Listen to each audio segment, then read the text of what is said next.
Okay, so good morning, everyone, and thanks for joining our session. My name is Mohit, and I'm working with Broadcom as a senior manager, managing the machine learning and DevOps.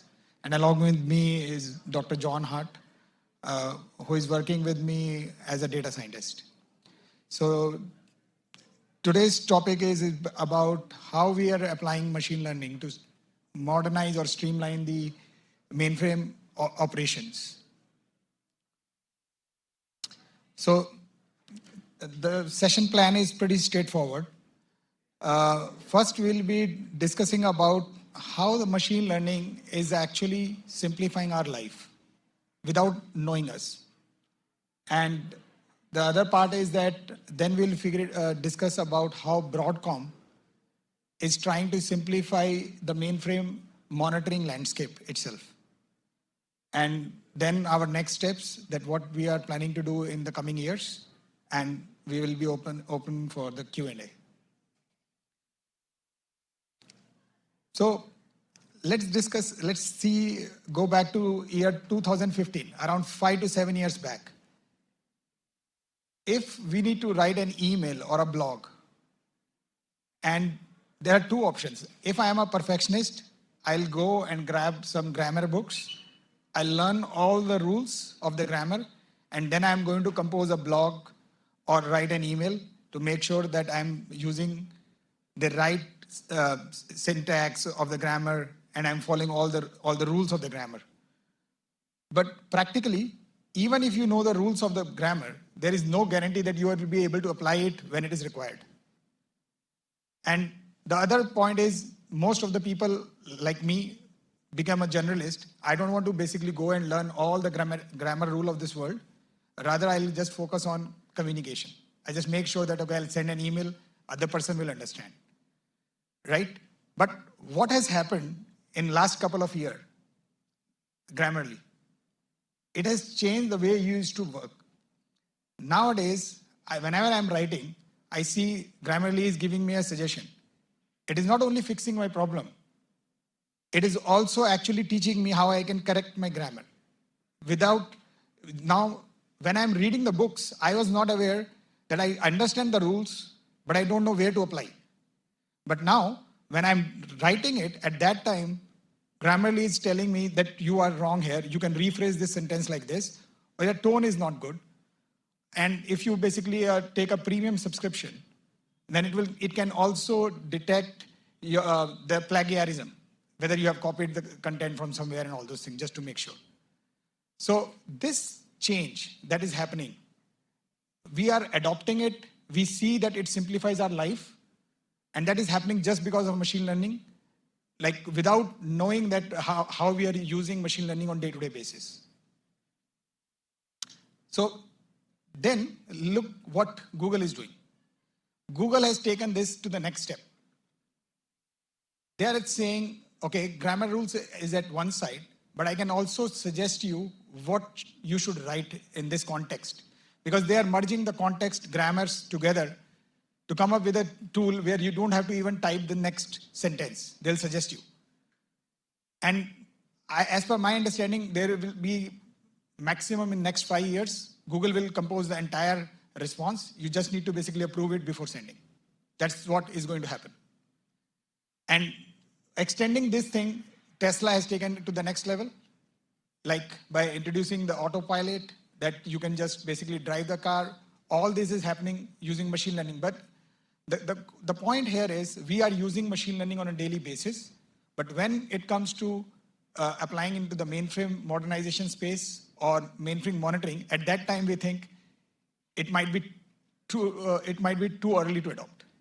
But when we are adopting machine learning in all our basic life, that's the mindset change that I was basically trying to drive.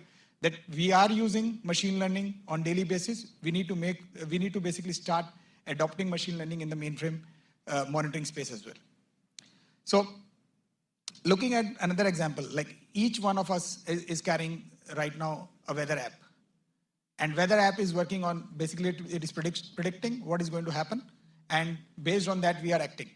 So you will never carry an umbrella on basically a sunny day in the evening, right? It is happening just because it is helping your life, simplifying your life using the machine learning. So till this point, my main point of the main point I want to drive or convey is machine learning is just mathematics. And we are just applying the mathematics. Don't think it is complex thing or a rocket science that we are building. It is there. So the first airplane, which was, I would say, fully autopilot, was I think done in 1980 or 1990. Now what is happening? Earlier there is only a privileged class of pilots who can access it, but now you can use that in car. That's the change that is happening. Now the machine learning is accessible to each and every one of us, right? So now coming to a typical mainframe monitoring environment, I'm going to touch upon how we are trying to simplify the life of an IT operator here with the same concepts that we are driving from Grammarly or Google Compose and other things. So a typical mainframe monitoring environment or any monitoring environment is basically having, say, 3 layers. At the lowest level, we have the infrastructure, where we have our network, storage, compute, memory, and then we have a subsystem layer like MQ, KICS, and databases, and then the applications that we are developing. Now, all these layers basically generate some kind of the performance metrics so that we can monitor. That's the job of an IT operator. And Broadcom is basically a leader in this space because we have a lot of products, monitoring products for each of these layers. So when we basically consume logs and metrics from all these layers, we basically then generate alerts, and the IT operator has to act on that. That's the role of an IT operator, right? So now let me go through the life of an IT operator. So what an IT operator does, once the alert is there, the first job of the IT operator is to identify which are the important alerts to act on. Because there might be a flood of alerts coming in, you need to select the important alerts. The second is, the alerts that I'm acting on are basically related to my critical business services. It should not be like I'm started working on an alert which might not be associated to a business service which is not critical. You are wasting your time, right? And then the last point is the root cause. You need to identify why is the problem, where is the problem, and how quickly I can provide a patch. These are the 3 steps that an IT operator has to go through. And we are trying to basically simplify the life of an operator, again, using the machine learning wherever applicable. So let me tell you all these 3 areas, how we are fixing the problem. So in the phase 1 is the alerts. So all our products which were not using machine learning earlier, they used to generate alerts based on the rules that are set by the IT operator. So IT operation team says the CPU goes above 85%, generate an alert. And our product generates an alert, right? Now, then they used to maintain all those alerts and make sure that these alerts are up to date. And sometimes these alerts were set by somebody 10 years back. Nobody touches those alerts because they say it works. We don't want to touch them. Like we heard from the customers, right? So what we thought, there is a concept in machine learning called anomaly detection. Now, instead of your static thresholds that you are defining, like as soon as the CPU usage goes above 85%, generate an alert, we thought instead of looking at this, we will look at the historical data over last 1 month and try to define what should be the right threshold. So you don't have to define the threshold, we will automatically identify the threshold. Because on a Monday morning, a CPU going above 99% is also fine, but maybe on some other day, if it is underperforming, you will get to know. So there is no point of defining a static threshold, but define a dynamic threshold. Now this dynamic thresholding, we are basically able to achieve using anomaly detection. So John is going to cover that in detail. Then the second part that we are covering is we have these alerts. Now we want that, say suppose I am generating 1000 alerts with the static threshold, and with dynamic threshold, I am generating say 400 alerts. Now out of 400 alerts also, it is very difficult to see how these alerts are correlated, because sometimes a single problem is generating 5 different alerts, right? So what we are trying to do is, how can we correlate the alert together by looking at how the metrics are behaving at the same time. So if the metrics are behaving similarly, either going up or down, we try to basically cluster them together using a clustering technology. So when we group the alerts together, so now you are looking at the groups rather than individual alerts, right? So that is the second step we do.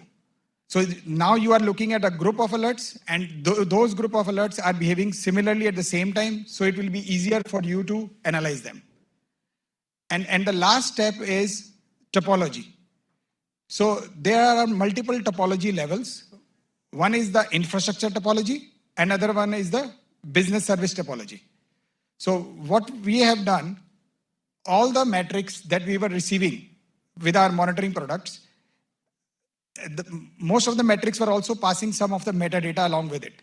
So we use that metadata and build a topological structure around it, which is an infrastructure topology, and then assign all the alerts or anomalies that are happening in the system to identify where could be the problem and which subsystem could be a problem.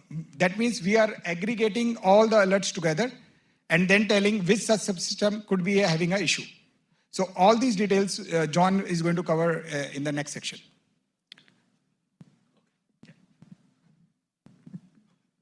Thanks, Mohit. Can you hear me without this? Oh, okay. Cheers. This is weird. First, thanks for coming. And the second, I want to say a disclaimer, so to speak. Machine learning isn't a silver bullet. So if it comes off that way, then I've done a bad job, right? I mean, it's a tool. It's like any tool you have, right? I mean, in your toolbox, maybe C, Java, Kubernetes, I don't know. Okay, maybe not Java, get rid of Java, but the others, right? So I want to talk about a little bit more detail of what Mohit was talking about. And the first phase is anomaly detection. And we want to know, for example, like, what do we get out of anomaly detection, right? Like, what's the output? Which I'll show you over here. Just this way? Yes. Okay, so the main thing we got going on is we want to remove these static thresholds. As Mohit said, even if you have, say, 3 metric instances, right? If your metric is at all dynamic, right? If it's like not a really boring function, you're going to constantly have to change the thresholds, or at least that's been my observation, unless you have these very few basically linear or constant functions, right? So you don't want to do that. You want a dynamic threshold, and you want some way to get your anomalies out of these thresholds, right? These dynamic thresholds. So what we do is, well, a lot of you are over here. Anyway, you have this is your time series, right? It just ordered in time and you get some value. That's what we're mostly working on here. These green bands you see up here, these are confidence intervals if you know probability. If you don't, you just think this is really where we're expecting the value to come in, and given some probability, we know the probability. And then what we do is it's like, well, look, if you didn't come in here, right, then we use, if you're way out beyond the thresholds, we'll just use a quantile, actually percentile model, right? Simple quantile. And we'll just give you a score 0 to 100. This is nice because your metric values may be from nanoseconds and up to, I don't know, there's some much longer, right? It could be minutes or something, or could be a completely different metric, right? Percent usage, something. So this normalizes everything nicely. Okay, let me go on. How we do it. One of our models currently is actually a very simple model. So we take all the data, right? And we just build using a historical moving window, right? Like EWMA style moving window, right? In other words, we give recent data more weight, right?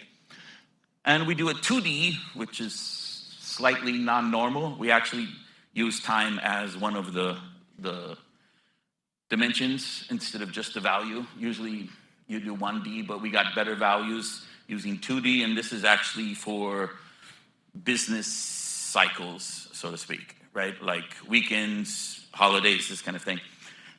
Yeah, and we use, as I said, this moving percentile, and then we get the green highways from this. Let me move on here. Okay, phase 2, this is clustering. This clustering, let me just give you a heads up at the beginning. If you know data science a little bit, I'll tell you, this is basically PageRank or eigenvector centrality, which is almost the same thing, right?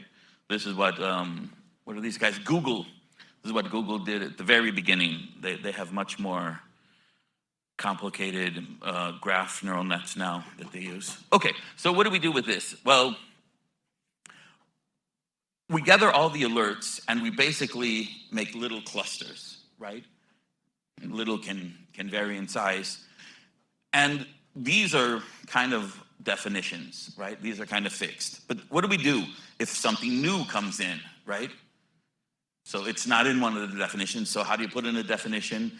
You just find maybe its nearest neighbor, for example. That's not what we do, but I'm not going to tell you what we do. But that's one thing you could do, right? You could just say, look, it's closest to this guy, right? By some metric, you could use correlation or cosine similarity or dynamic time warping. Anyway, some metric, and you say, look, it's closest to this centroid of this group. I'm going to put it there, right? That's actually slow, so engineers don't like that. Yeah. Another thing we do, that's weird, okay, is at the end, we keep this lag lead, or sort of like co-occurrence, right? So this happened, then this happened. Of course, this is not causality, right? But we keep this anyway just to monitor. Is this happening again and again and again? And then we start predicting, right? This is happening with this probability. Sometimes it's quite useful, sometimes not. Okay, so phase 1, in more detail, we take all the time series locally, okay? So this means only for this time coming in, right? Some window. And then we do a pairwise correlation matrix, right? Get the correlation matrix. And then we use a graph algorithm to basically get connected components, right? There are some things that are thrown out, so it's not a complete partition, right? We throw some things away if they don't fit nicely. So it's not completely clustering. And then we get like these definitions, like I said, and then when we get new things coming in, right, we can just put you in, the cluster you belong to. And then we can use these, let me see over here. Oh, whoops, no, let me go back to this one, sorry. Then we can use these, instead of looking just like at an alert, right? Because there's just too many of these. You can look at, is the cluster alerting, right? How many in the cluster need to alert in order to show an alert to the operator, right? So you don't want to look at it just a few, but if the cluster's alerting, then you want to know. And now we're to dynamic topology that Mohit was talking about, and there's actually a couple of these. One is like the infrastructure dynamic topology, and this is basically, one way to do this is path-based, right? Your metric instances have some names. going down, right? So you have a path. This path creates a hierarchy, a tree, yeah? Okay. Another way to do this is mathematically. Again, now instead of taking a local window, time window, you could take like, say, 3 weeks, and then group all the metrics that you've had for the last 3 weeks, and you could cluster them. In fact, we do this similar to HDB scan, a similar algorithm, and you can cluster hierarchically again, just by repeatedly clustering, right? Maybe the first cluster, you've got 3, then you cluster again on each of those 3, go down until you make some threshold. And this has a lot of nice uses, for example, for reducing something like PCA, although it's quite different from PCA, but you can do this. Okay, and another thing that this does is it groups the metric instances into a much more manageable, usable object for the operators, where all they have to look at is far fewer of these instead of the metrics. And you can set that threshold yourself. Okay, yeah. Let me move on. This is mostly, what we're using here is this infrastructure topology. Okay, I just told you how we did it, so. But anyway, this is the tree I'm talking about. Let me show you, for example, okay, this is using path-based topology. And the topology, well, the whole system really consists of three parts. The topology, which there's lots of options for you, like we said. Aggregation is actually extremely important. This currently isn't done with machine learning, but we're doing some research on using machine learning to train the propagation up. So let me just give you a simple example. And if we use the second max child, right, to propagate up, then here you see, well, this is second 5. Since there's no second child, you just propagate 5. Here you calculate it 70 pops up, the second's 5, you get 5 again. This is really, really simplistic and not good, but this is just to give you an example, right? You can do weights, you can actually apply neural nets to propagate this, and this is pretty promising. And then event rules. These are, this goes back to what I said about at the beginning about the silver bullet. Don't leave your SMEs out of this if you're gonna build this yourself, something like this, right? Because there's like massive knowledge they have, and you really need to know what's more important. And math alone, or machine learning alone, won't tell you what's important for the business. And, here I give it back to Mohit. So just to add one point here. So these colors that you see, or the numbers, these are the anomaly scores. When we were mentioning about the anomaly detection as a first phase, because when we say a metric, okay, let me go back to the green highway. So in this green highway, if this metric is going out of all these green bands, we give an anomaly score. Now, because this went outside, it might be having an anomaly score of 99. And any metric which is inside having a less anomaly score. So what we are trying to do, all these anomaly scores that are coming, we are taking these anomaly scores here and then aggregating to tell the overall health of the system. So you can get a very quick glance how your overall health of the system is and which subsystem is having a more problem. That's what we are trying to do. So here, if you see, if under this CICS, there are 100 CICS regions and everybody has their own anomaly scores, we are going to aggregate it back and tell which CICS region is having a problem, so you can easily get to know where is the issue, right? So what is next? What we are doing, I would say, which is under research. So we are now trying to build a business service topology. That means, is it possible that can we identify based on the transaction that is coming into the mainframe, and when it basically respond back, can we trace it throughout the mainframe ecosystem and create a topology out of it? So it is auto discovering of the business topology. And for that, we are working with some of the customers, like financial institutions.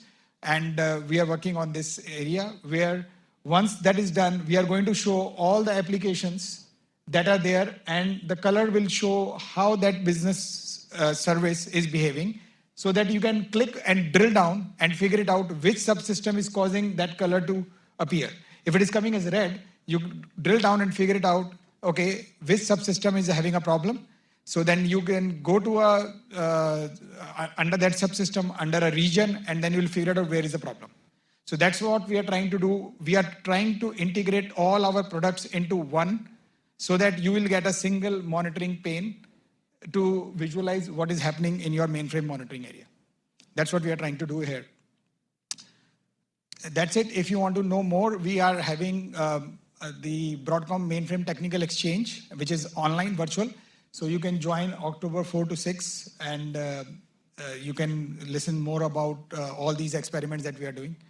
And thanks. If you have any questions, please feel free to ask.